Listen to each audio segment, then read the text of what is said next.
Oh, Craig's in two places. In front of me and in front of me. I'm here and there, Oh, it's Lester. just like in the minutes, I'm here and there. Yeah, Lester is too. Yep.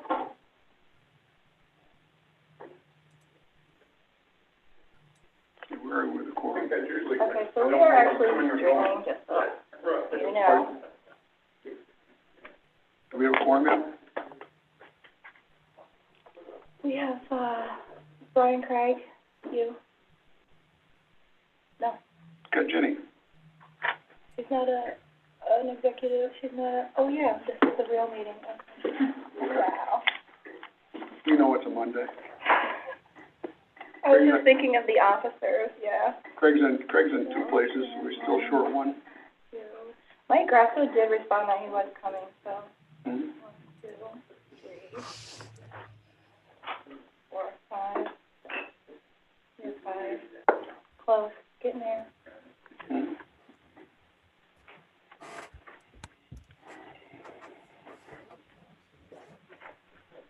How many you got local? How many you got that are coming here? I don't know. They don't say they accept for the meeting, but they don't say whether they're gonna They don't? Zoom or no. Oh.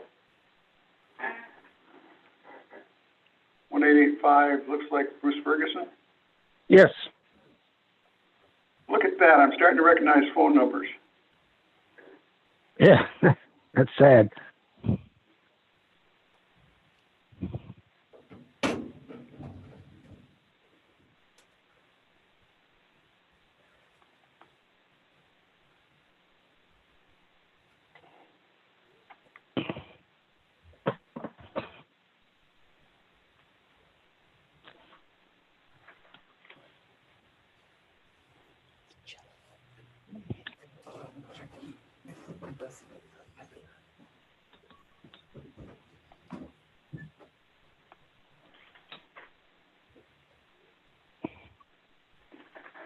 Okay.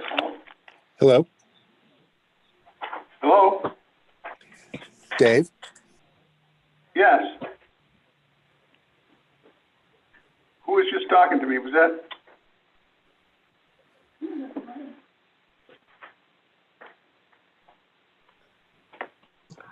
That was Richard Levine from the team. Just Hi, Richard. Hi, Amy. Okay. No. There's Dan. Okay, so we have a quorum. So we can start, and Okay, Kenneth? you're live on YouTube. Please take attendance. Craig Leggett? Here.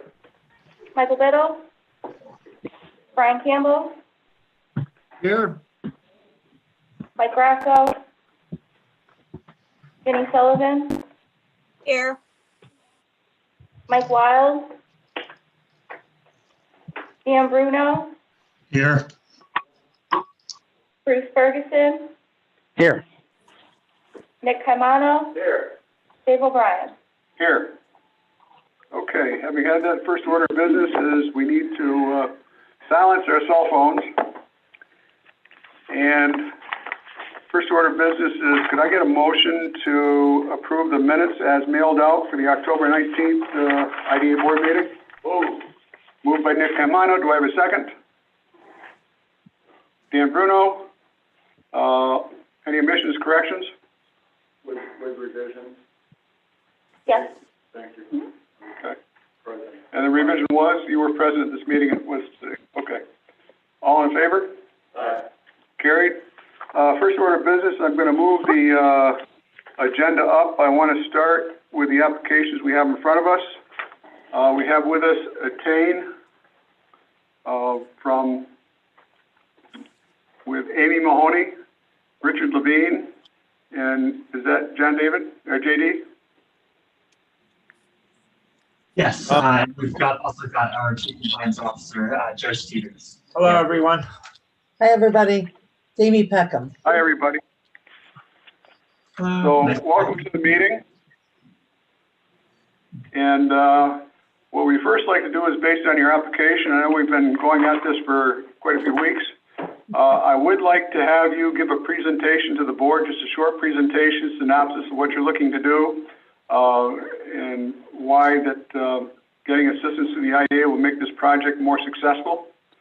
So if you would, please, I don't know who wants to speak from the Attain team, but Well, I guess I'll speak on the political side and let Richard speak on the economic side. But on the basic business strategy side, we want to invest in expanding our manufacturing to be able to white label and to remain competitive here in New York. We're up against 9 other I guess, publicly listed companies, and we started at a smaller scale, and we see the program is both finally taking hold and beginning to grow, just the medical program, and we know that adult recreational legalization is on the agenda for New York State this coming year. It takes so long to get a plant to market. You might not understand that a cannabis plant takes 8 months before it's a product in a store dispensary. So if we don't start now, we won't be ready for 2022. And that's our basic motivation. okay. So, Richard, any questions for Amy before we go on to the number side of it? From Richard?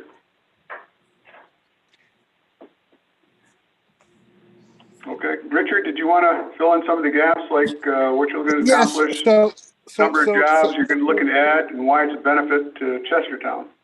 Well, it's very simply, we're going to be increasing the footprint for both our grow facility and our manufacturing facility. We're going to be creating, after 2 years, approximately 18 full-time equivalent jobs that are going to have an average salary of, let's say, approximately $45,000. And again, that will go up from there.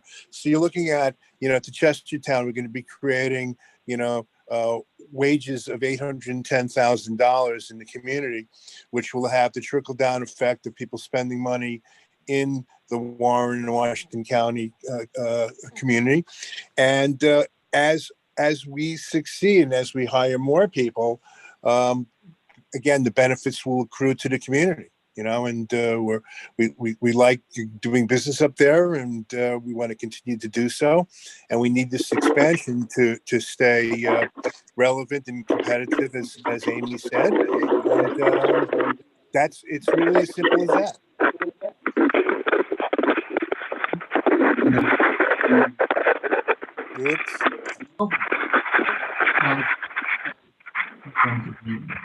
So,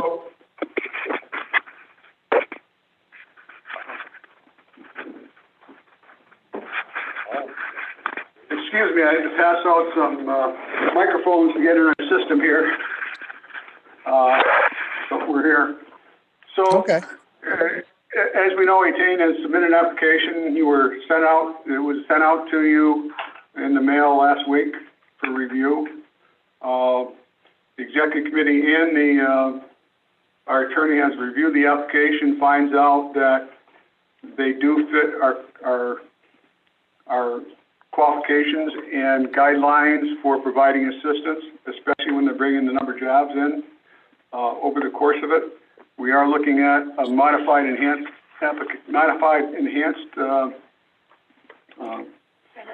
tax abatement policy. So we've done that to look at. And I would like to open up the floor. Do you have any questions on this or any comments on the project before us?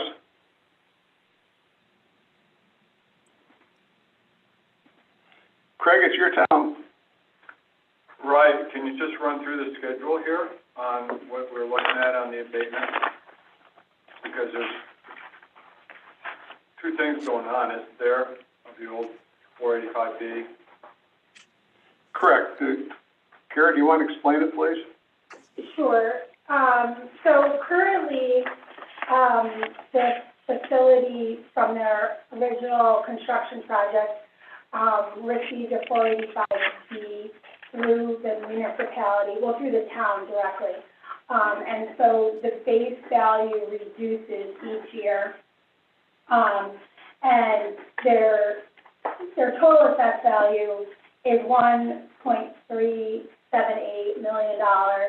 But as of, I'm not sure what the 2021 year will be, but 2022, based on the, reduction in each year, they'll be at $1,135,920. So when we spoke to and I should say, the school, does not offer the 485B reduction in assessed value for the calculation of taxes. So when we spoke with the company, we suggested that perhaps we honor the 485B structure for the calculation of the town and county pilot until that will run its course, and that will complete in 2026. But that will leave the base as is for the school. So that's why, I guess on the third page of the resolution, you'll see the pilot schedule that we would incorporate into the actual pilot document. So it'll show in 2020, for the 2021 actual year, for town and county taxes, they'll get their actual bill, like usual, from the municipality. And the school tax would start in 2020, June or September, I'm sorry, of 2021, and that would be based on the 1.378. And then when we went back to county, we would utilize the assessed value that would otherwise be the assessed value if the 45B were still applicable. And then in 2026, things even out. Right, and then in 2026, the 45B would come off essentially, and so they would be back at their total assessed value of 1.378, and then both town, county, and school pilots would be use that same base. I think that after talking to the assessor, you came up with a estimated assessed value increase. Yeah, I don't know if I have that. Here it is, Yeah. at the bottom. I think that was the correct number. Right, so yes.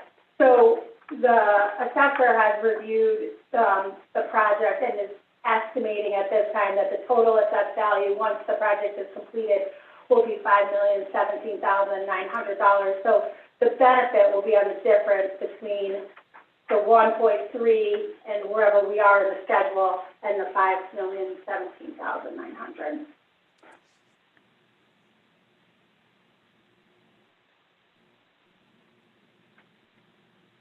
Any other questions?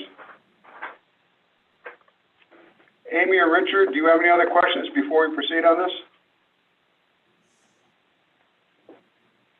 I just want to thank you for your time and the effort to help us work out what is sort of a Tetris of programs. And I appreciate it, and it will truly help us with our cash flow. So thank you. Well, today in our world, which is ever changing, at least through 2020 and probably through 2021 and beyond, I think there's a lot of companies who have good ideas and need some extra assistance in making their numbers. And while we expect everyone to be successful, there is a lot of unknowns, and you should be congratulated for making that investment in the future.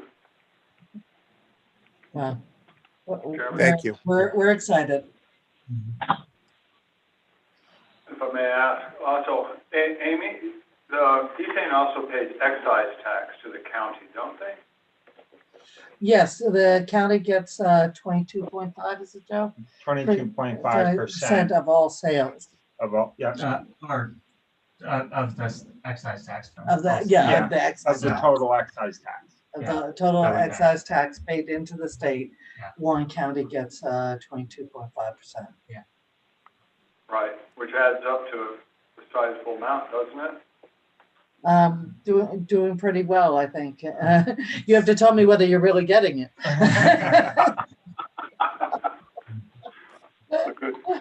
7% of the full excise tax, The full excise. 7% on any sales across the state. So it Yeah. really does, especially as the program grows and if it opens up to adult use. I'm sorry, I can't hear everything. I can't They couldn't quite hear you? Oh, sorry. Is this any better? That's better. Okay, Yeah. so the total excise is 7% of any sales across the state of New York. So especially after this expansion, and if the program expands as we hope and expect it to next year, that portion that goes back to the county will also, increase quite substantially. Yes. Okay. Just to make a point that other taxes are coming through from this business as well. Correct, and they'll still be responsible for the special district taxes, fire, whatever else you have up there. Thank you. So, having said that, yes, Mike? Mr. Chair, I'm sorry I'm late and I'm trying to catch up. But if I'm not mistaken, I think I see that the pilot is 100% for the 10 years. Is that what I'm saying? No, the pilot for the first 5 years is 100%, the second 5 years is 50%. Okay. That's our, My concern was based on if it was full. Yeah. I'm sorry for my confusion. But, they would have had a huge liability that kind of springs on them in 10 years if you now. understood. Okay. Thanks, Mike, for the comment. Any other questions or comments? So at this point, I'd entertain a motion to pass this resolution accepting the application for financial assistance submitted by KDBF Ventures LLC related to a certain project which we've discussed here. So do I have such motion? Chairman, Michael Biddle. Michael, you making a motion? I put the motion to the floor, sir. And do I have a second? Second, go ahead. Second by Nick Caimano. Any further discussion? Should this be roll call? This needs to be roll call vote. You want to mention on the record that the public hearing is being set by this resolution also. And as reminded, the public hearing is also being set by this resolution for December 3rd at 10 o'clock in Chestertown. That's correct. And there will be availability of Zoom for this for that public hearing also. So you don't have to drive up, Amy. There more than I am, but I'll be up, probably Anita. I go through a draw if I don't go to the Bull House, often enough. Yeah. Okay. So Craig Leggett, Aye. Michael Biddle, Yes, ma'am. Brian Campbell, Yes. Jenny Sullivan, Yes. Mike Wild, Yes. Dan Bruno, Yes. Bruce Ferguson, Yes. Nick Caimano, Yes. Dave O'Brien. Yes. So just, so it's gone the first stage. Our next stage is to have the public hearing. We also will be working with the Chestertown Town Board because as an enhanced pilot, we need their vote of approval too. So we hope to get that shortly. I don't know what your timing is, Greg, but in terms of town board, but Yeah. soon.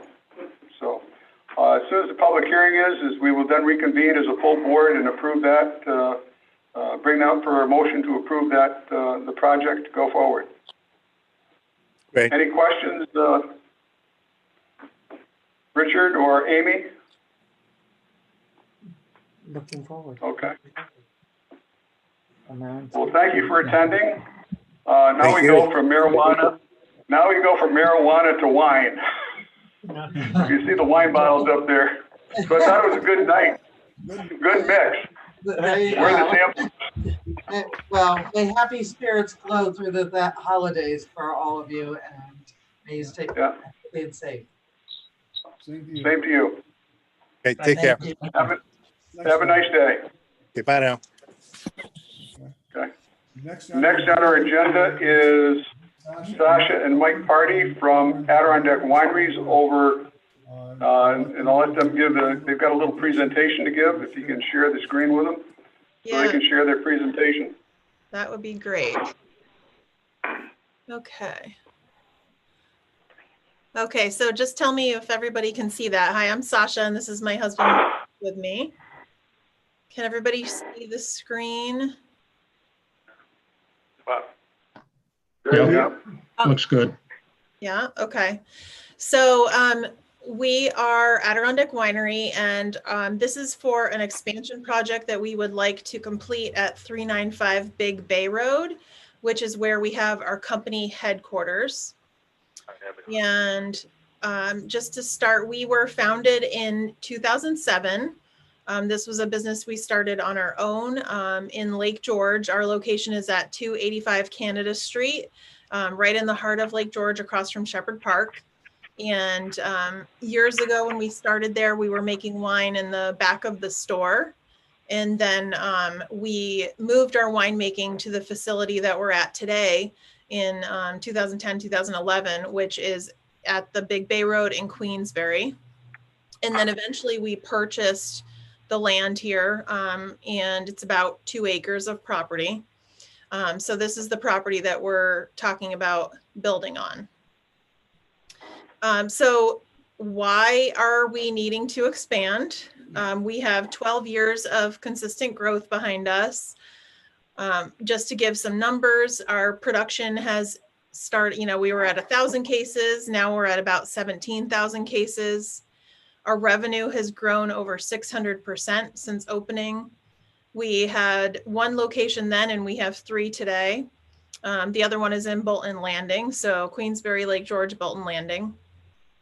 Full-time equivalent employees. We started with just the 2 of us, and now we have 23.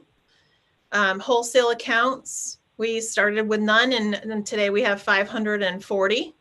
That's liquor stores, restaurants, that type of thing. We can ship to 35 states. That's been a big business for us, e-commerce sales. Email subscribers and social media followers, we have about 30,000 of each, which is quite strong for our country and the local area. And anyone, please feel free to stop me if you have any questions. Customer demand is really what is driving this need for us to produce more wine. We have significant demand to expand our wholesale distribution to downstate New York and other states. Those 540 stores that I mentioned are currently only in upstate New York. So we have a lot more potential there. Our lack of wine supply to meet customer demand has resulted in more than 12 of our wines selling out sooner than expected this year. So it's been a real problem that we have not been able to make enough wine to meet demand. Our Lake George tasting room is so busy at peak season, and this was even prior to the pandemic, that we often have to turn customers away. So we're looking for a solution to that. And we get many requests to accommodate large groups, which we only have 2 small spaces in Bolton and Lake George right now. So that's just not something that we can accommodate the way that people want us to. So those are some of our challenges.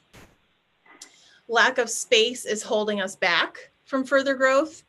So the severe lack of production and storage space that we have at our 395 Big Bay Road current location has resulted in rentals of storage containers and offsite storage. We work outside in a lot of cases and are even storing things outside, which is not ideal. A lack of sufficient office space has many of our employees working virtually and in less than ideal spaces. So even if we were allowed to have everybody in the office, we wouldn't have space for them anyway. And we have no room for future hires at the moment, so that's also a concern. A lack of wine tasting and retail space has caused us to turn away large groups, shoppers, and we cannot accommodate all the customers that we need to at peak times. Again, and that was even the case before the pandemic. So this project that we're working on, let me make sure I didn't scroll too far here. Okay, is an 11,100 square foot building. It's comprised of about 9,300 square feet of wine production and storage space and about 1,800 square feet of retail tasting room space. That does include some offices, bathrooms, outdoor green space we have planned outside, of course, and parking spaces, which will be much needed. The timeline would be groundbreaking March of 2021 with hopefully August occupancy. That kind of hits that pre-harvest season. Harvest starts in September every year, so it's really critical we get it done by then. Cost breakdown, it's 1.5 million building construction, 300K in winemaking equipment, 60K in furniture and fixtures, and 18K in soft costs. Anticipated funding of 2.378 million, and that includes equity and refinancing of existing building debt. For job creation, we would expect to create 13 jobs within 2 years. Also 12 construction jobs from this. And, you would see strong salaries. A lot of administrative, marketing, professional, production jobs. So that would be a positive. Point of order, Mr. Chairman. Yes. That's just a quick question. Yep. While we're on the people, on the application, I think there's a minor error. It says 10 and 2 or 13, and that's not. 10 and 2 or 12, or 10 and 3 or 13. He's going to take a look at that page. Just one moment. You know what page you were referring to? Page 11, I believe. Very first one. And what First one that I have, anyway. I got page 11 down at the bottom. It mentions jobs. Yeah. I've got, well, on my. This was sent out in 2 parts. Huh? This was sent out in 2 pieces, Mike. Nick? Oh, okay. Because it wasn't big enough to go. No, but I've got this one. Oh, okay. Okay, so you're looking at the second piece, which starts page 11. Okay. Yeah, there's a map. Okay. I'll have to, I'll be honest with you. I don't know if there's a math error Just a because minor the error. total is wrong, or if there's a math error because the full-time and part-time numbers are wrong. What I will say is that's our current. The addition is wrong. Yeah, but I'm not, I'll have to add up full-timers to see if the actual number is 10. And the part-timers, okay. I know that number is correct, is 2. But that's our current employment that we have. But yes, that's definitely a mistake one way or the other. Okay. Okay, so. But there is an addition of jobs here, so that's the important part of what we're looking for at this point. That part won't change. It's just what we currently have. Mm-hmm. Okay, so to continue, why do we need the IDA pilot benefit? There's a few reasons. In wine, there's a very high cost of inventory. Our wine production takes significant time and upfront costs. Wines take 6 months to 3 years of aging before they can be sold. Currently, our max production at our facility is 35,000 gallons. And this project would increase our capacity to 75,000 gallons. We currently experience a hampering of efficiency and quality without receiving this benefit. That would continue. So we would not be able to invest in the winemaking equipment that we need to improve our efficiency and quality, such as an efficient crush pad, larger fermentation tanks, upgraded refrigeration system, forklift, loading docks, etc. This would cause us to reduce the project scope if we weren't awarded this benefit.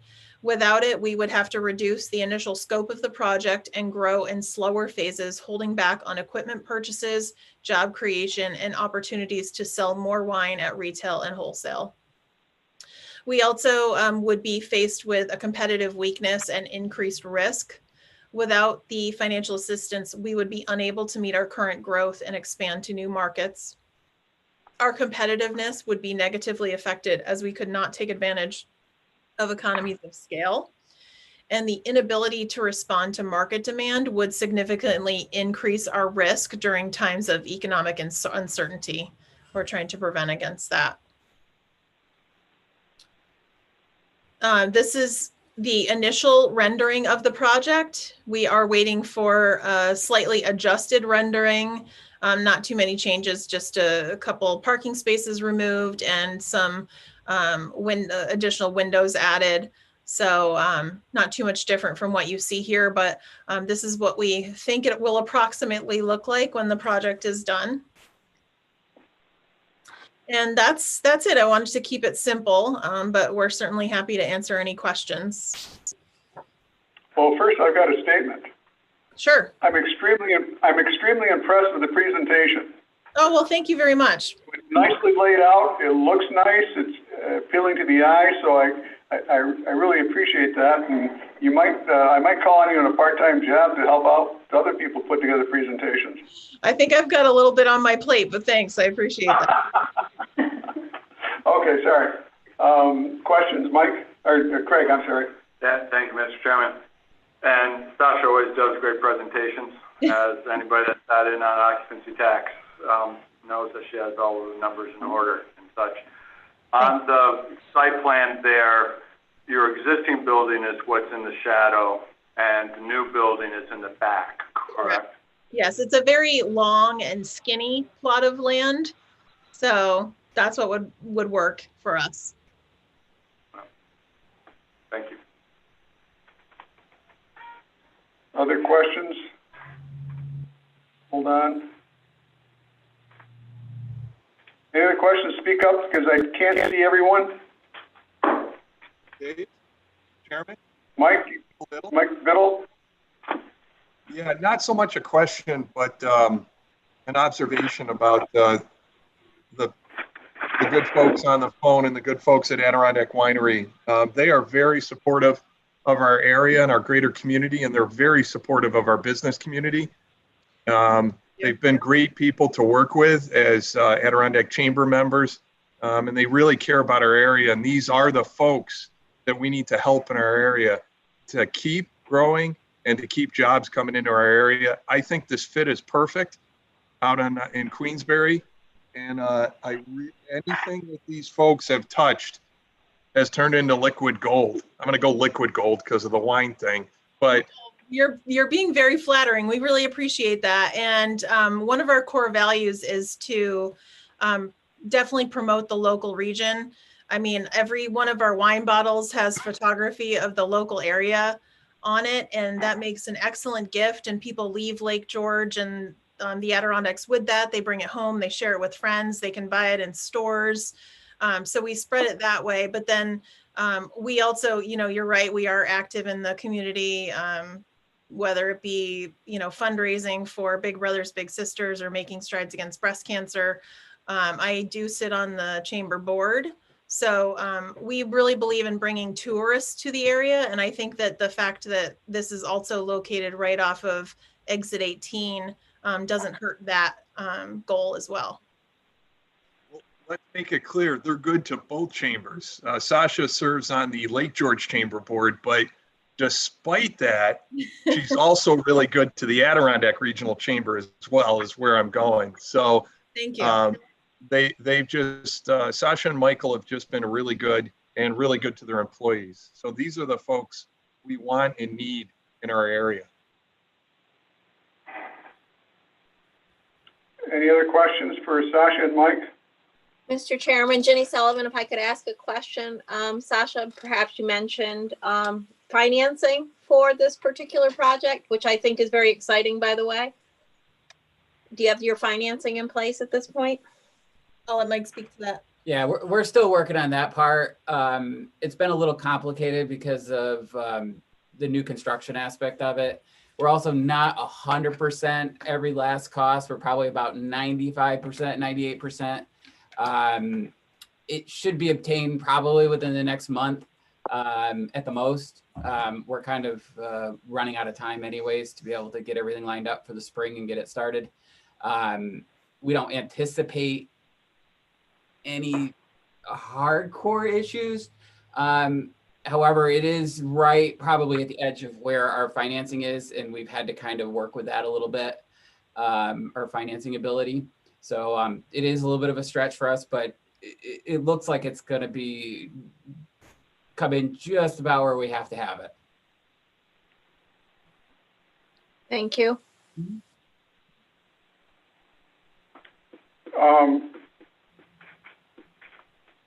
Okay. I was just curious. I think one place Jenny might be going is that she does work for Glens Falls National, and probably wants to make sure there's no conflict there. Oh, there is. Okay. I wasn't as delicate as she was. Yeah. Easy question. Chairman.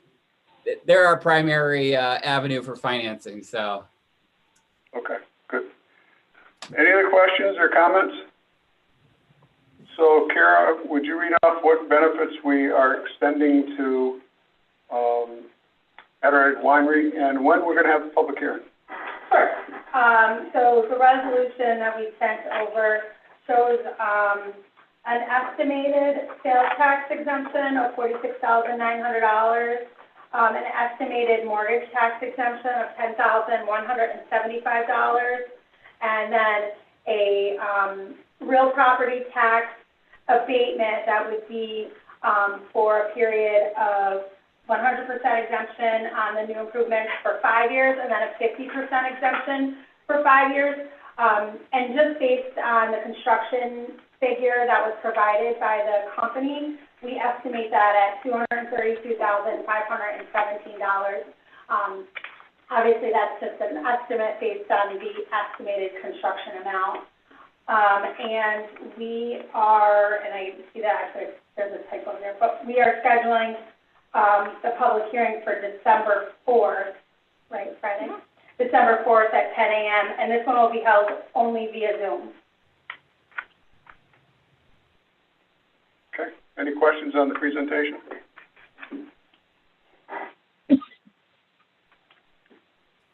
So I will entertain a motion to, accept the application at Adirondack Winery and set the public hearing. Mr. Wild makes the motion. And do I have a second? I'll second. Second by Dan and Mike Biddle. I will say that working through Mike and Sasha through this project, I was really impressed with the reaction they've had for this year in terms of their wine sales. And actually, I think one thing Mike said was that they better hurry up and make some more because they got Christmas season coming up and they've sold so much, and especially the popular wine. So I've really been interested in what they had to say, and love the passion where Mike and Sasha talk about their business and where the growth goes. But of course, he's a Granville boy. So He's a what? That's where I'm from too. So anyhow, having said that, any other discussion or questions? Just one, where does all the grape juice come from? Yeah, that's my, I was going to be my answer. Most of our you should see their feet, the color of their feet. Yeah. We have, and they're not purple. Most of our grapes come from the Finger Lakes area. We used to, when we first started a long time ago, a lot of it came from California. We've slowly moved it to New York. We're 95% New York at this current time. Yes, we would do it locally, but our climate isn't as favorable. And unfortunately, or fortunately, depending on how you look at it, we make an awful lot of wine, and the supply locally is pretty light and already accounted for. So someday maybe we can buy some land somewhere and grow some nice grapes. But for now, we got a good thing going out in the Finger Lakes. So that's where it comes from. And if I can do a follow-up, Greg, yes. Mr. Chairman, thanks. So because they are New York sourced grapes, is there an advantage to you doing a value added to them? Besides just the locality, are there other, state programs that help out with your? Not not us directly because we're not the grower. It's most of the programs are more geared around the agricultural side, which makes a lot of sense. There's a lot of risk there. But for us, no, there really isn't much on the winery side other than some of the marketing tools that Sasha gets involved with. There's really not too much for us. Thank you. Okay. Any other comments, questions? Having said that, I'll ask for a roll call vote on the accepting the resolution and moving forward. Craig Leggett, Aye. Michael Biddle, Yes, ma'am. Brian Campbell, Yes. Ginny Sullivan, I'll abstain. Mike Wild, Yes. Dan Bruno, Yes. Bruce Ferguson, Yes. Nick Caimano, Yes. Dave O'Brien. Yes. Motion carried. As I said, the next step is for you is to have the public hearing. After the public hearing, we move directly to adopting the resolution, approving the pilot and the project. Okay, well, thank you so much, everybody. We really appreciate your time. Yeah. And I'll put a plug in there. I found doing the agricultural study that that Hampton has some good soil to grow wine or grow grapes. So I had to put the plug in. I hear you. Thanks, Dave. Have a good night, you guys. Okay. Thank you. Have a good night and good luck. Thanks. Thank Bye-bye. you. Hey, Chairman, Yes, Mr. Bill. is Hampton going to move away from moonshining over to just wine?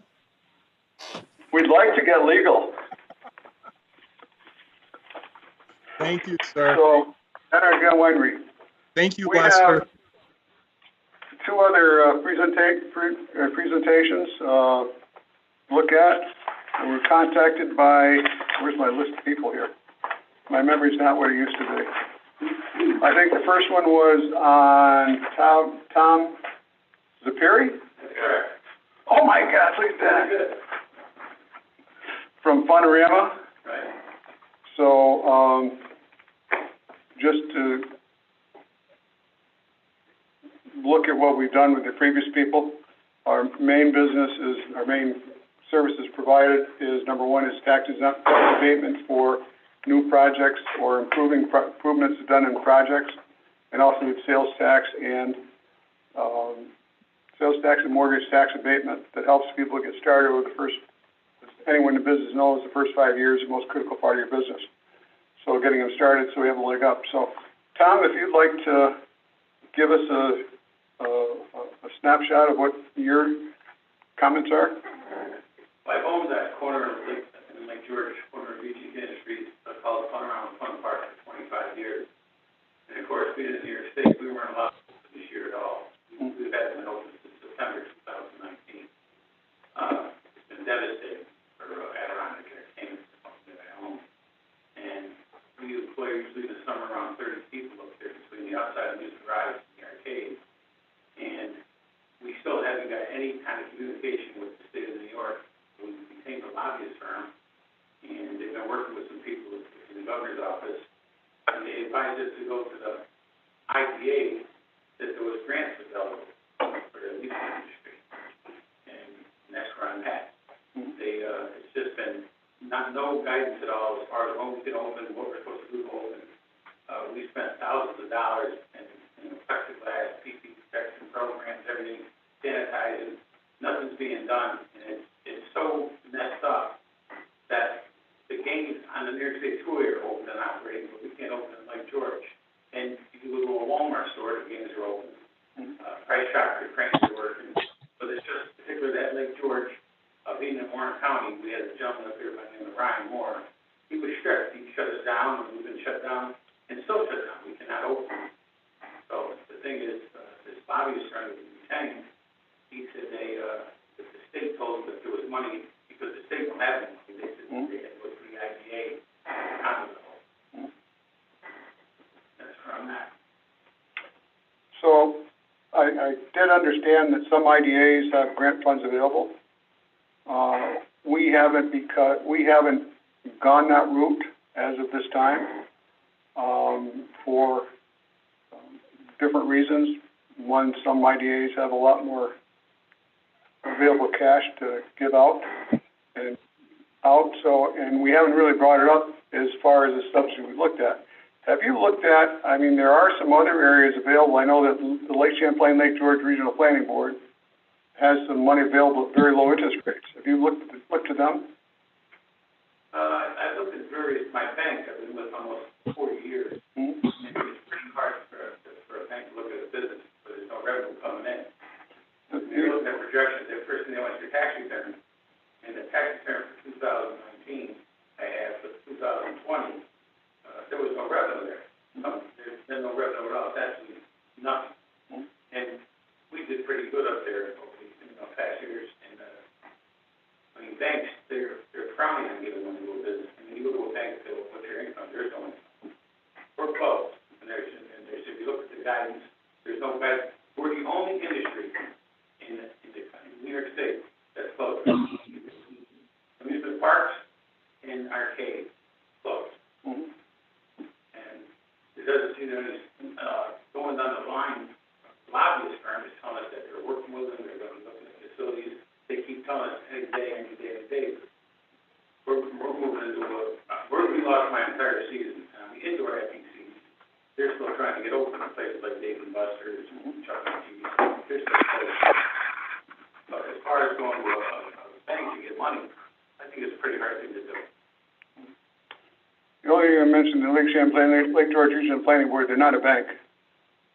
They got funding from EDA for just to help businesses out there that are in place, and that money is dedicated for people who are affected by COVID.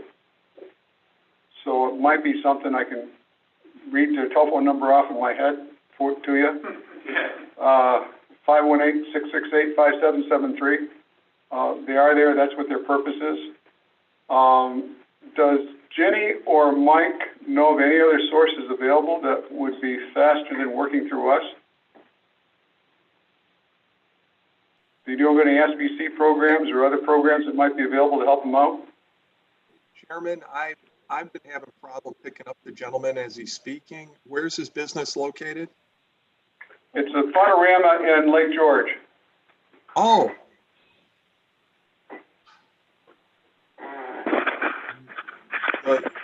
That Lake Champlain, Lake George one is going to be the best bet. Yeah,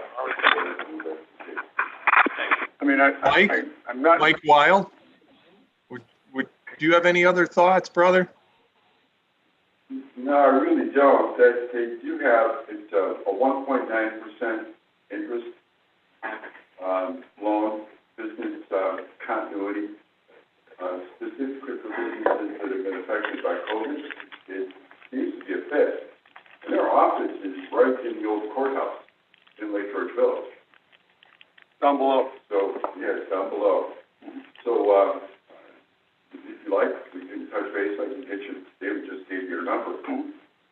But they do have funds available, and it might be something that could help you. Appreciate that. I mean, that's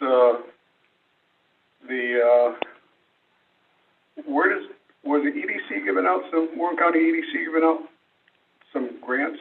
So I think they're like $10,000. Was that, do I remember that correctly, or? I think there's something tied with the Lake Champlain, Lake George Regional Chamber. Mm-hmm. And they do have an LDC, but I'm not sure if it's just their local development corporation or it's just centered in Glensbach.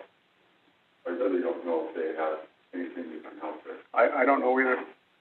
The LDC did have some money available. I don't know where we're at.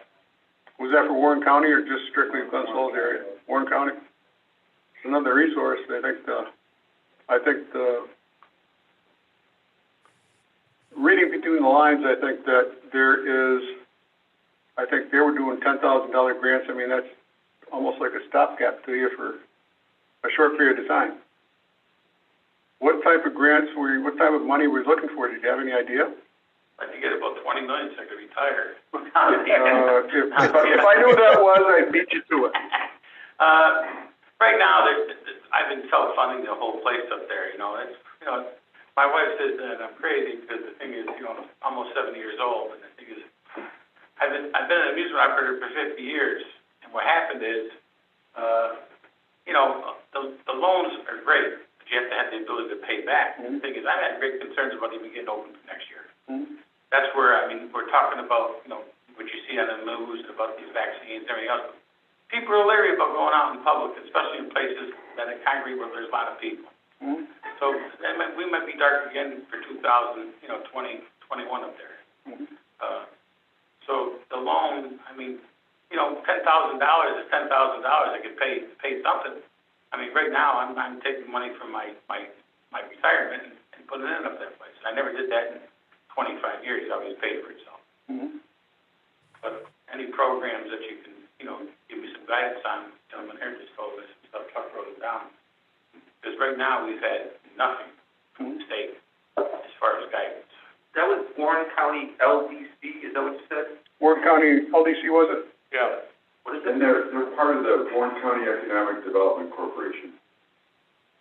So Warren County EDC. Oh, EDC, Economic Development. I see. If you look them up on the web, they'll get you phone numbers. Unlike they mentioned my name, there's others, I'm sure, that would give you referrals to that. Okay. Yeah. I mean, it just, There's the phone number. 518-761-6007.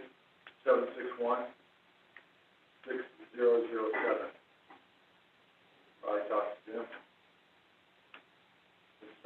Jim Siplon runs the EDC. Yeah. Jim Siplon, I don't know if you know the name, but he's the one that brought Just Water to the area. Okay. so, Did you spell that last name for me, please? That's SIPLON, just like it sounds. Okay. I'm in the same boat. I mean, we both have our case in St. George, and you know, and when taxes are due, insurance is due, and we haven't made any money. But I understand what you say. Your organization is not doing the grants. Some are. So I guess that's what we found out by coming here. We thought that you did do grants, so that's why we came. But it's certainly good to get some information, you know, from you. But like Tom says, when you got to take the phone back too, and you know, when you go a whole season and don't make a dime, you know, that's a tough nut. It really is. But if you guys don't do grants, then we need to go other avenues. well, it's certainly something the board can consider at this point, but to put together a program for us doing that would take several months to do that. Just the process, because I talked to Carol a little bit about it earlier, about whether it's not there, and that'd be up to the board to decide whether they wanted to take that route or not, considering that where we're at. So, Mr. Chairman, I've got a question for Mr. Biddle, if he doesn't mind. I'm going to throw it back your way, Michael. The new stimulus bills that are being floated around in Congress, is there anything that might apply if they ever come together? Yeah, there is. We've been pushing since July for another stimulus package specifically for small businesses like Funorama.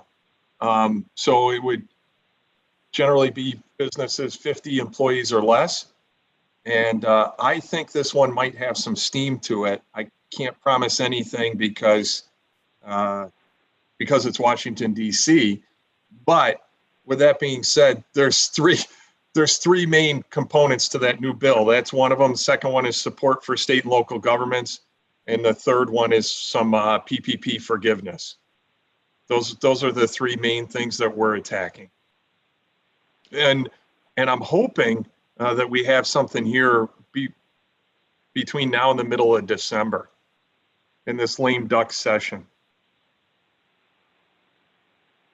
I think that all of our hearts go out to people who are in this situation, and you know, we have some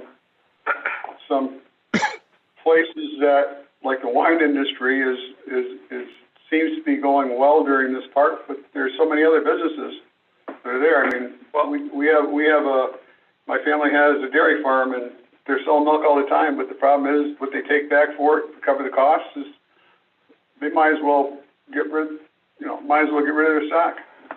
but there seems to be, Mr. Chairman, as they're discussing it, a very narrow group of businesses that aren't getting help at all. Why is, anybody know that? Michael, do you know anything about that?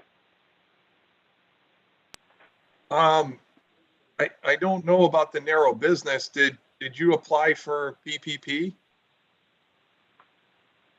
Oh, yes, we did. Yeah. We got PPP, and we used it to prepare ourselves to be open and do what you were supposed to do with it, pay the health and we, spent thousands of dollars, setting the place up, taking machines out, putting plexiglass between machines, buying hand sanitizers that are touchless, having signs so that people know how to move through the place safely, and, storage units for the machines we had to pull out. So, yeah, we did participate in PPP, and that's, and it was helpful, but it's gone. Yeah, we were originally before in phase 4, we were supposed to be open in phase 4, but he kept moving the goalposts. Right. Now they want, but the problem is casinos are open. Yeah. And you can't open an arcade. I've had Betty Little in there. I've had Mayor Blaze. I've had the Denny Dickinson. I've had all sorts of people in there, and they all say it's the safest place, or as safe as any place that they've been in. And there's either 6 feet between machines, or there's a piece of plexiglass between machines in the whole 50 by 150 foot space.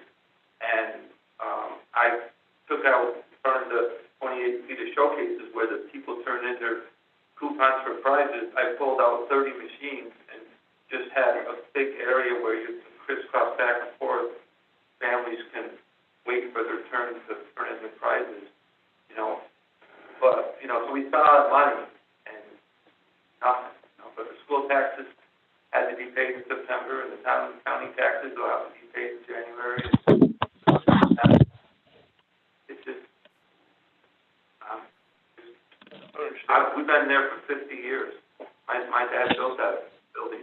It's on the corner and in Lackawanna Street, next to the Capri Pizza that stays open all year. We employ 26, 27 people in the summertime, mostly high school and college students. Most of them start in high school and stay with me for 5, 6, 7, 8 years. And it was heartbreaking not to, be able to have jobs for those kids. They all waited. Because we all thought we were going to open any day. But there's a lot of people that have tough situations, so we'll just have to work through it. Mr. Chairman, if I may, from what I'm hearing, and because of the fact that you're one of the businesses that were never allowed to reopen, I truly think that the Lake Champlain Lakers Regional Chamber might have something for you. I know right now it may be a loan, but I've heard something about some forgiveness associated with that. She's right in Lake George. Her name's Beth Gillis, Gills. So she's the executive director of that organization. She has federal money that's just for this type of instance. Okay. Thank you. Thank you very much. Okay. Good luck. Okay, gentlemen, thank you. Well, thank you very much for coming. I'm sorry we couldn't do more for you, but if we decide to go that route, we certainly, Ally's got your information. We can get back to you. We appreciate your time. All right, thank you. No problem. Thank you very much. Getting back to the agenda, we have the current accounts payable, so if you'd review the current accounts payable, I'd appreciate it. Mr. Chairman? Mr. Biddle. This is the exact type of business and the exact type of person that's trying to do the right thing and can't get any relief on an extended period. And this is the type of guy that is involved in our community and affects 26 kids that can't work during the summer And this is the type of guy that wants to do the right thing. And I'm telling you, I'm incensed by this stuff. I know everyone on this phone wants to help somebody like that, but this guy's just trying to do the right thing, and he's potentially going to go out of business. And there's many others like that, and it's breaking my heart. And I know disappointment. What's that? I said just disappointment that there was no provision made for them. This group of businesses. They're treating them the same way as they're treating Great Escape. Well, New York State needs to step up to the plate and help these guys out. And I'm sorry. If there's anything we can do as a group, as individuals to further steer, if there's something more we could think of even after this meeting. And this guy is just a guy in the business community. He's not a chamber member. I don't care about that. He is somebody that has cared a long time for our community, and him and hundreds other in our community are dying out there. And I just needed to, I don't know. I know you're all aware of it. Thanks for listening to me. Thanks, Mike. Back to accounts payable. Any questions on the accounts payable? I'll entertain a resolution to pay the bills, so to speak. Moved by Nick Camano. Do I have a second? Brian Campbell. Roll call, please. Craig Leggett, Yes. Michael Biddle, Brian Campbell, Yes. Jenny Sullivan, Yes. Dan Bruno, Yes. Bruce Ferguson, Yes. Nick Caimano, Yes. Dave O'Brien. Yes. Pilot pass-through payments.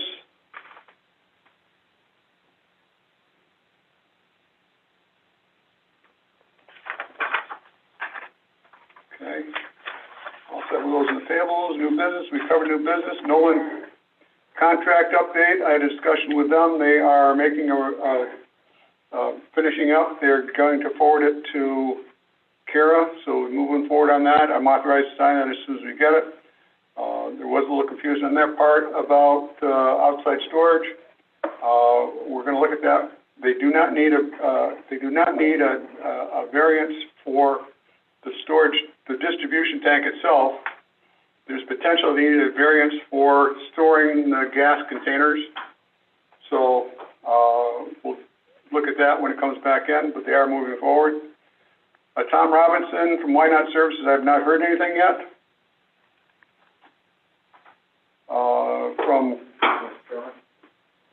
On the Nolan there for the site plan, there was mention of screening. Does the town planning board designate or approve their site plan with that, or are we involved with that? In the past, the town has, I guess, referred to us as to what we would think is acceptable, and we've said to them, well, you are the approving body of this. So that was part of Nolan's attorney's comments that he wanted to coordinate with the town's attorney on that. So I would expect that to be part of their comments and respond back. Okay. And they have said they're going to put a berm up in front with trees on the top of it. And our requirement for the storage tanks is they do some sort of fence around it, and that would be our requirement. So versus the town. Said Tom Robinson, we're still waiting for their decision on the lot. After the delineation. We will have to start an executive meeting talking about how do we mitigate the loss of those lots up there to get rid of the water up there. Because basically it's taken it down from approximately 10 lots available or 12 lots available to about 2 or 3 lots available. So that's a big economic hit on our part. So we need to find a resolution to that. Parcels containing the road acquisition update. We are still working on the agreement. We still expect everything to take place in the first part of January. We need to get that done because we also need to get the easements ready, and we are applying for a EPA grant, not EDA grant, I'm sorry. EDA grant for the opportunity zone over there to replace the bridge. So those pieces go on there, and Kara sees Mike O'Connor every once in a while, and Mike says, yep, I'm going to get to it, got to get to it. But they have no expectation taking place till January, so that's where we're at. We do have in front of us 2 pre-engineering report RFPs. And I need to back up. I got Beth on the phone, and Beth's been very instrumental in helping us put these grants together and applying for these grants. So Beth, can you unmute yourself and listen?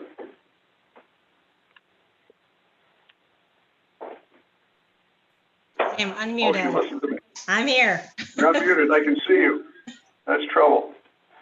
So to bring the board up to date, I know I mentioned last time that we were asked to, through Laura Oswald, we were asked to submit a grant application to National Grid.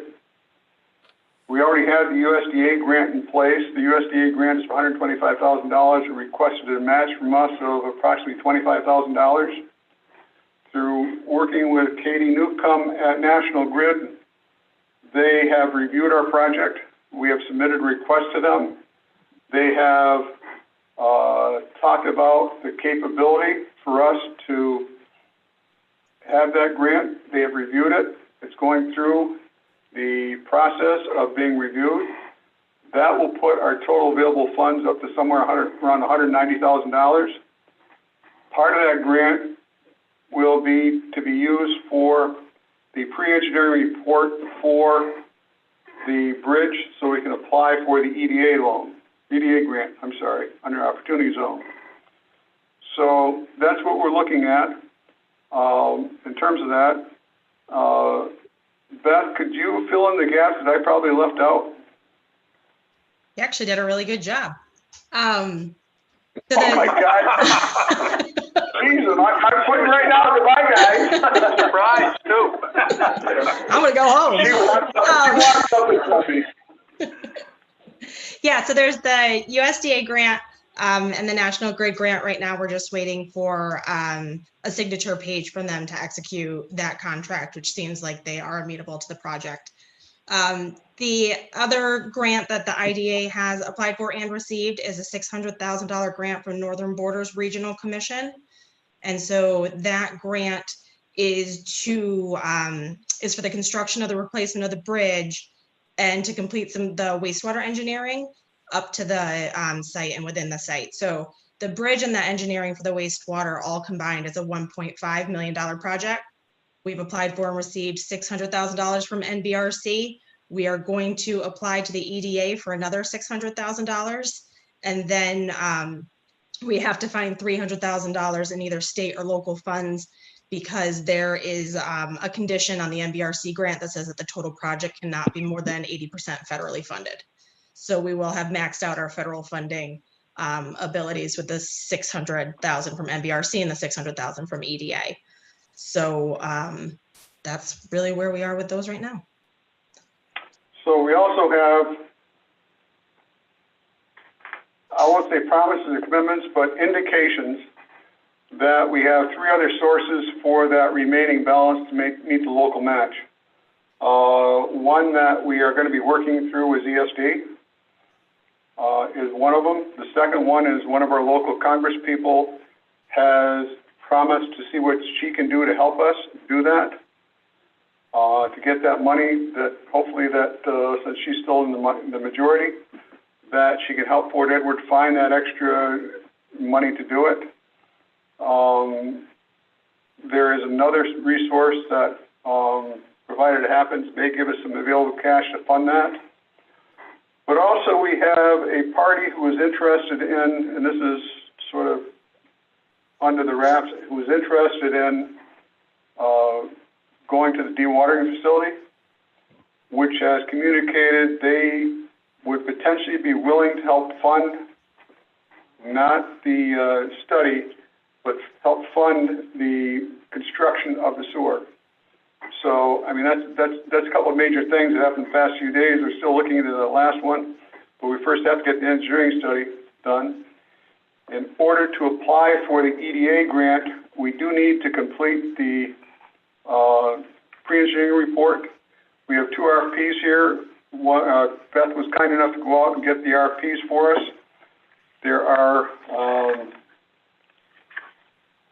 1 declined to bid, and there was 2 others, one for $15,000 from, I'm trying to dig through it, from, who was the $15,000 from? Creighton Manning. Creighton Manning, and GPI was in for $29,500. So, but we need to get this pre-engineering report done so we can apply for the total grant. National Grid has green-lighted us to say that they've reviewed the project and you begin spending the money. I have been informed that because of the way that National Grid works, is that while it's not guaranteed we're going to get the $80,000 to help the match, that they reviewed it, it meets their specs, and go ahead and start spending money. So that's what we're looking at. So even if we don't get the money from them, it's $15,000 we have to spend to get the pre-engineering report so we can submit to the EDA. So I'm bringing up the proposal that if the board would like to authorize the awarding of the RFP to the lowest bidder, which was, again, Creighton Manning. Creighton Manning. Is that correct, Beth? You did all the work, so thank you that much for that. You're welcome. You've reviewed that. Is that your recommendation? Yes, we provided them with the specs from the EDA for what's required of the preliminary engineering report as part of the application, and that's what they based their response on. Okay. Discussion. Dave, you need a motion now at this point? Dave? Yes. Okay, so I'd like to make a motion that we move forward with this, but I'd also like to remind everybody that, you know, originally all this stuff was around having somebody come in, everything happening, and, you know, 6 months ago, you couldn't perceive we would be here without somebody actually being there. This is about the best news you could have for the situation we're in. And I thank everyone for all their efforts on this, because this is huge. And no matter what we lack, what we have is so much greater that we will eventually get to where we have to go and get what we need. But yeah, I'm glad to move this forward because I think we're on the right road. No pun intended. Thanks, Brian. Do I have a second?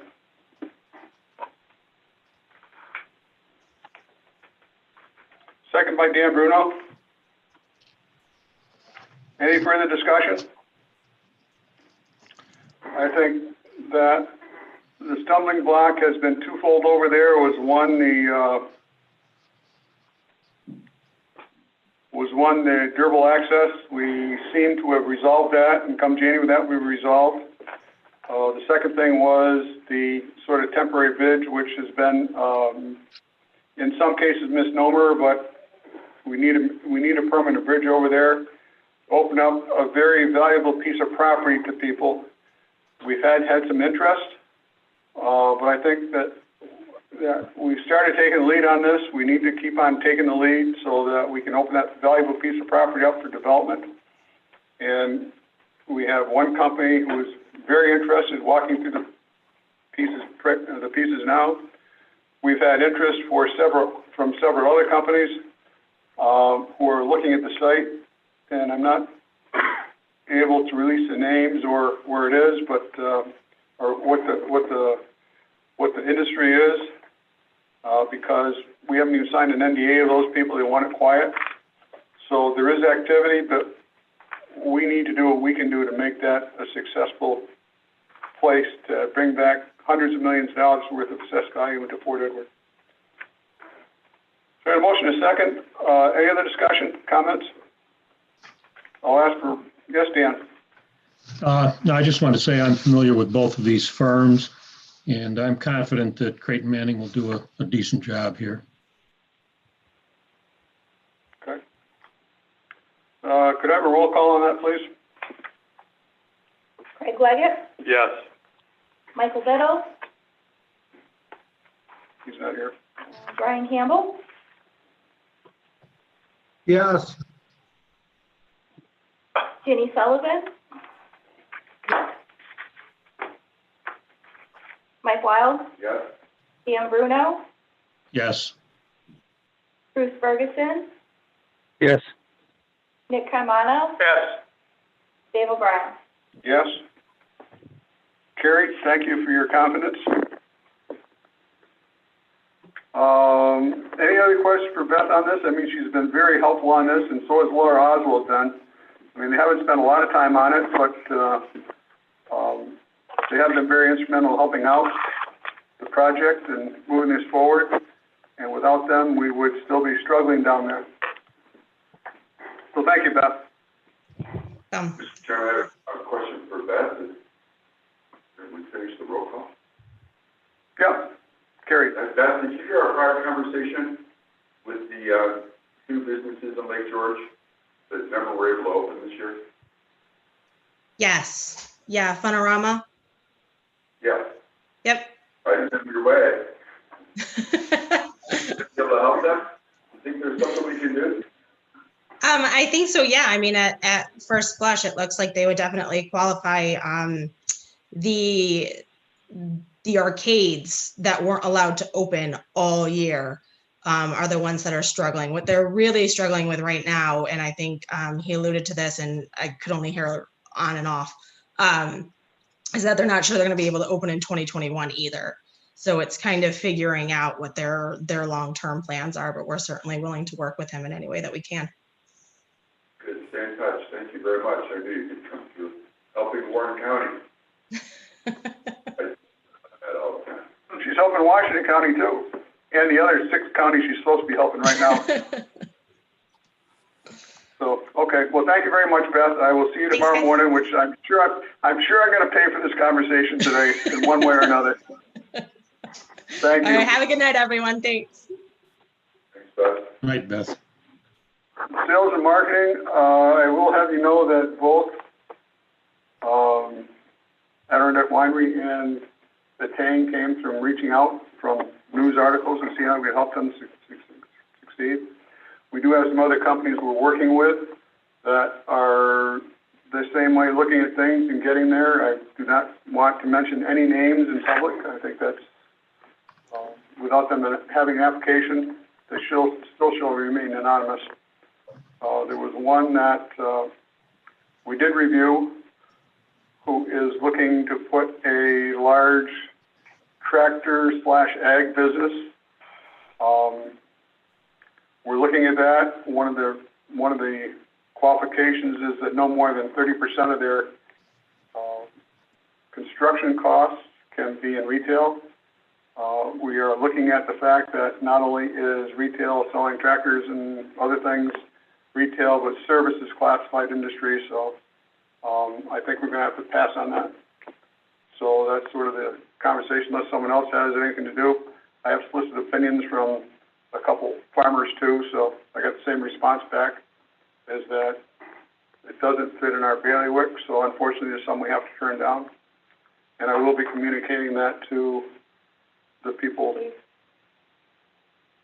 Yes. Hammond. Yes. Not you. Yes. Too many days around, too many mics. So that's that one. And we do need to get together. I think that at a certain point, I think that the success of reaching out to people in the industry certainly is apparent, that it helps to reach out and talk to people. So I think that in our next meeting, we have to start talking about how we make that sort of a permanent position. And so, Dan, when we get together again, we should make that part of that. Yeah, I plan to put together another meeting with the Sales Marketing Committee in early December. So we can get together. Okay. Thanks, Dan. Anything else? Regulatory member training, Yes, I actually got, some completion certificates from Mr. Leggett, thank you. And other than that, everything else is the same. okay, thank you. In front of you have the proposed 2021 budget. Has everyone been able to review that? You want to give us any highlights on it, Dave? I think the highlights is that the first one, investment earnings, our investment potential earnings, we had budgeted for 12,000 last year, of course. Everyone's interest level went down, so we've adjusted that to 5,000. I think the funds from sale of land, we had no sales last year. I don't think I've had the last sale in quite a few years, but we budgeted one because we do have the one, potentially two coming across. So that will raise our projection of non-operating revenue in terms of lot sales to about 57,000. Our existing fees that we have in place, we just did 75,000, which will probably come in mostly next year. We have another project with potential fees in the $150,000 range. We have a couple other projects we're working with to bring them forward. So we look a lot more positive than we did last year at this time, and hopefully we'll keep on. I mean, I know these three projects are going on, and there's another one we'll talk about in a few minutes, which we didn't take in consideration. Everything else is pretty well flat. So our total income would be in the neighborhood of about $211,500 based on just what we've looked at. Our expenses pretty well remain the same. We've only increased the expenses based on our commitment for getting the plowing done over at the watering facility, our road to heaven over there. And a portion of that was supposed to be reimbursed by the people as soon as they had an easement signed with them. Other than that, they're pretty well the same. We did adjust the professional services contract for the additional projects coming in. So if all comes true, we should look at a net income of about 53,000. So that's pretty much an overview of where we're at this point.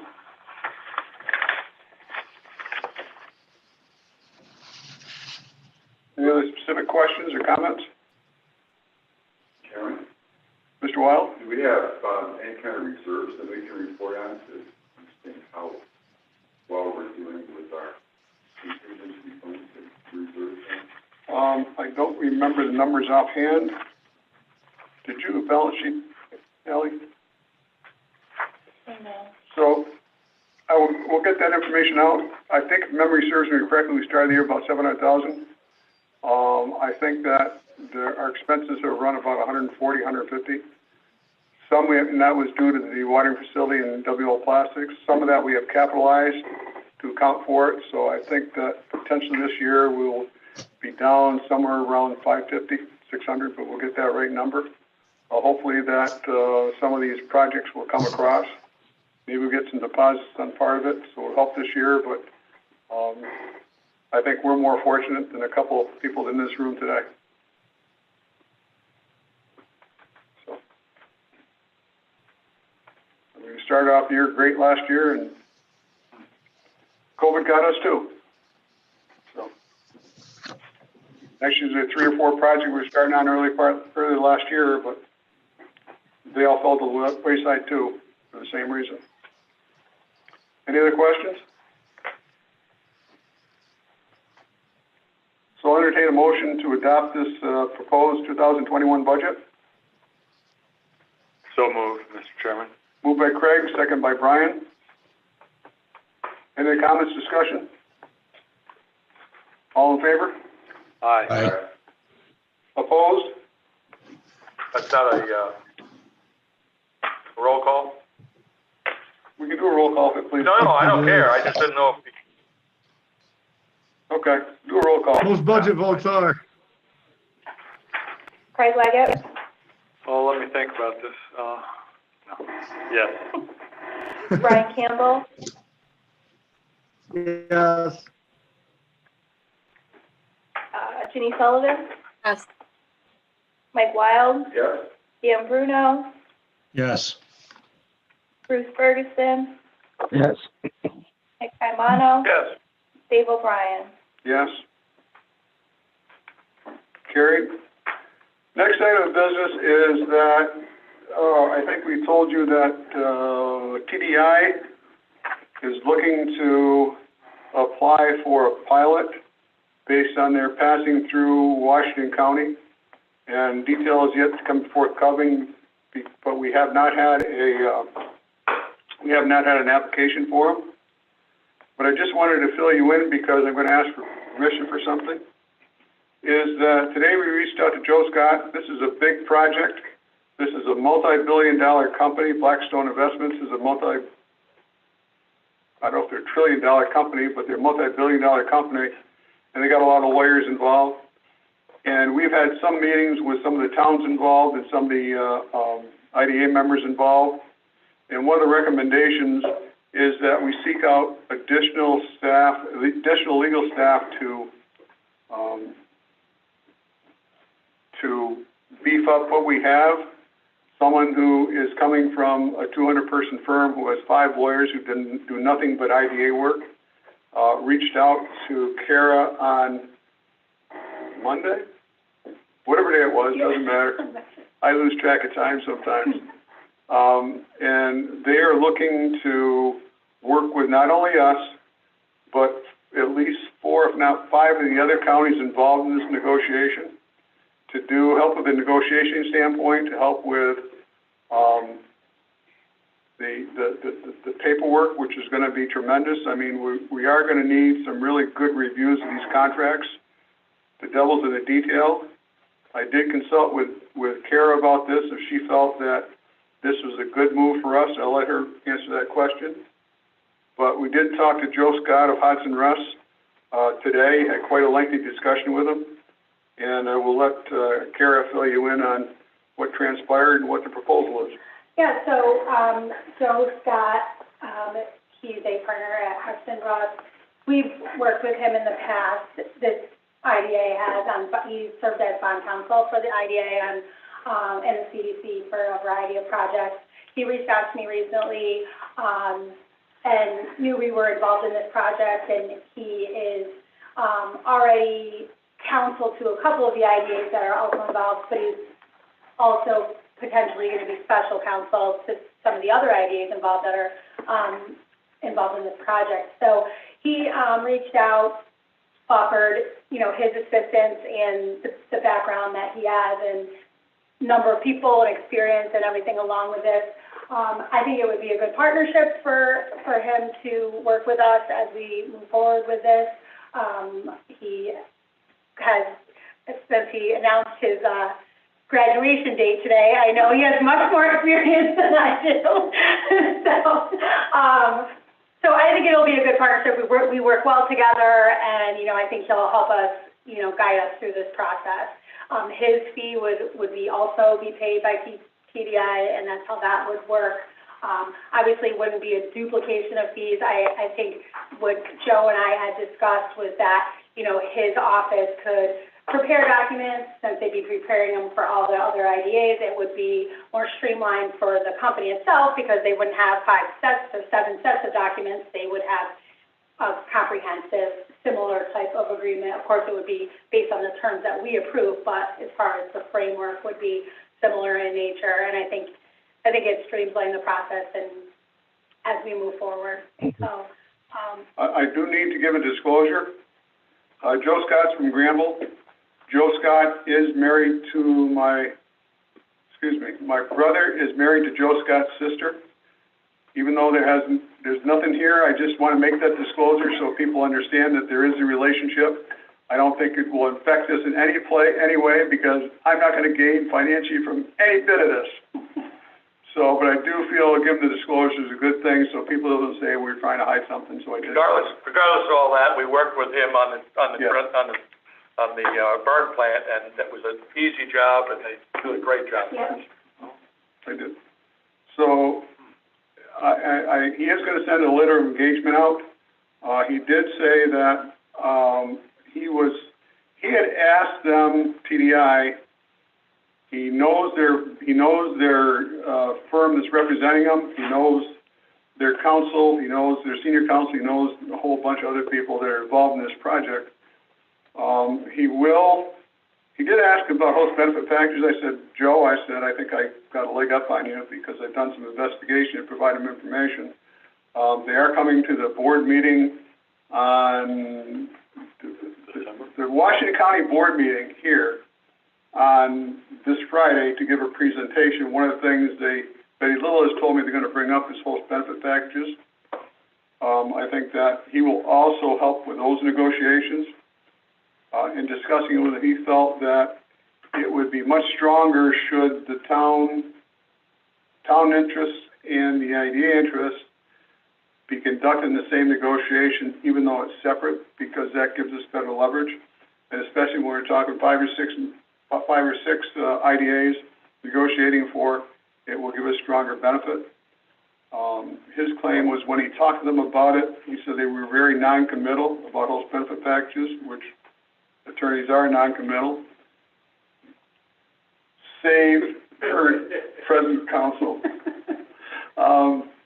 is that She will neither confirm nor deny, but yeah. Confirm or deny, but he did say that they were pretty non-committal about host benefit packages. He said that the pilot they're giving is very substantial. They feel it takes care of it. Well, that's the first thing I'd say. I have also said it. So my recommendation is that as long as Kara reviews the letter of engagement, that, and it's no cost to us, that the board authorize me to sign that, proceed with that. Negotiations are coming pretty soon, if in fact they do apply for a pilot. They have some drop dead dates that they need to meet to get their financing in place, so I would ask for a resolution for me to sign the engagement letter should Kara find it acceptable. So moved. Moved by Nick. Do I have a second? Second by Brian. Mr. Chairman? Yes. What other IDAs or counties are they representing? Clinton, Albany. They're talking to Saratoga. They're talking to us. I gave them Essex County. I gave them two other county IDAs I talked to, which are Schenectady and Greene County IDAs who are affected by this transmission line going down through. So the reason why I ask is I'm wondering if Washington County situation is much different from those other counties. Is there a chance of being lumped into some, just for commonality in terms that isn't appropriate, but it's like a class action? Everybody wins this amount. Or are we going to be considered separate? So,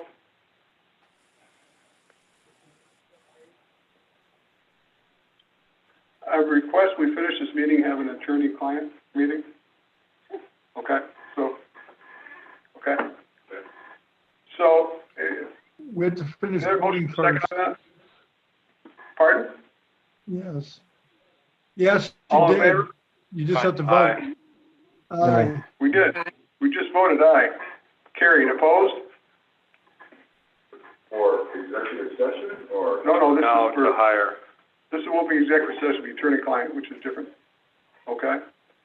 So I will proceed after she looks it forward. I have nothing else to come before the committee. Any other comments or stuff? Dave, Thank you. do you know if they will attend the Washington County meeting? They'll be zooming in. No, not the ones from the transmission, the person you're talking about, Joe Ross. You'll be listening in on, I sent a link to listen into. Okay. At this point, that's where he should be at this point. So we have a schedule set up. Motion to adjourn? The IDA meeting? Dan, second by Mike. All in favor? Aye. Aye. Call the CDC meeting to order. Call the CDC meeting order, confirm attendance. We lost Mr. Biddle. Is that the only person we lost? Yeah. Yes, okay, so we lost Mr. Biddle. We have the same, so we'll confirm that. I need a motion to approve the minutes of the last board meeting of October 2020. Moved. Moved by Nick. Do I have a second? Oh, Brian Campbell. All in favor? Aye. Aye. Carried. We have one accounts payable, that's McCarthy and Conlon for $100. I need a motion to pay that. So moved. So moved by Brian, seconded by Craig. Any questions? All in favor? Aye. Regulatory member training is up again, and we need to review the 2021 proposed budget, which is very simple. We usually have no income, just some expenses, and that's doing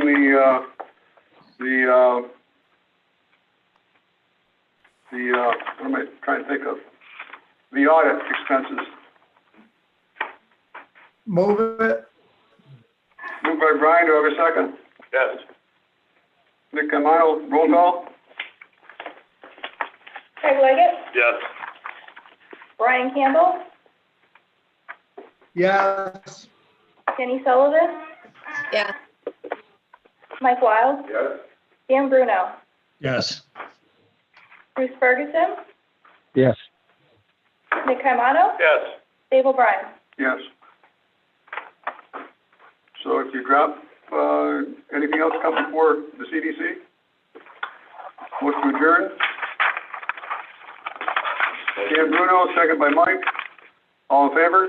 Aye. Aye. We're adjourned. Could you shut off YouTube, please?